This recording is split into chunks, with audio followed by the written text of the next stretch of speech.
Alright guys, that's one of my favorite tunes. This is one of my favorite movements, the flat dumbbell press, and not so much the flat barbell press. And yeah, when it comes to this movement, I'm pretty decent at it. So these are 160-pound dumbbells for a set of 2. This was back in 2010. Actually, a set of 1. I thought I had 2. I didn't have 2, as you can see. And then after that, I hit two sets with 150-pound dumbbells for 4 reps respectively.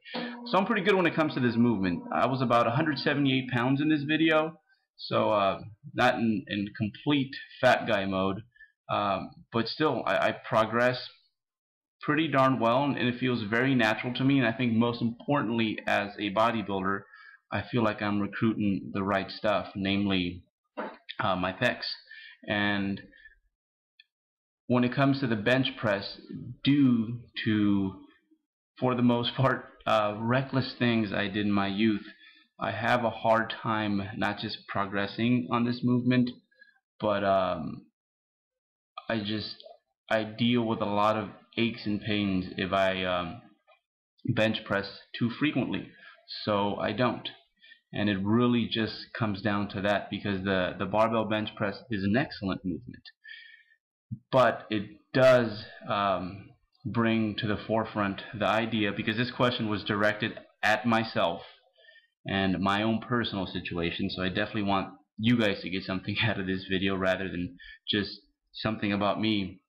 The idea that, you know, no movement is essential, that no movement is a must, that when it comes to exercise selection, there should be a number of variables that help you decide which movements you do on your own split for specific muscle groups.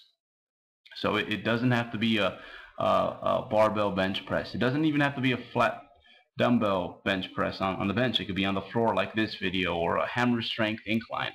So when it comes to movement selection, again, there are no musts. And even movements like the squats and the deadlifts, movements that I absolutely love and I live for, those are my favorite days in the gym, those movements aren't even essential, you could say. Hate to admit that, but yeah, so that's basically why I don't bench press. Again, the bench press is an excellent movement.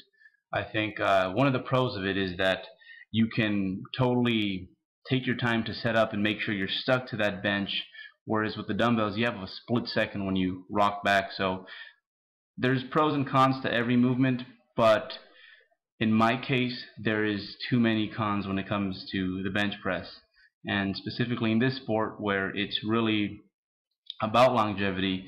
Staying healthy is one of my big priorities. So that's it, folks. That's why I don't bench press. I think it's a great movement. It's a great movement if you know how to bench press and use your pecs when bench pressing. It just isn't for me, at least not at this particular time.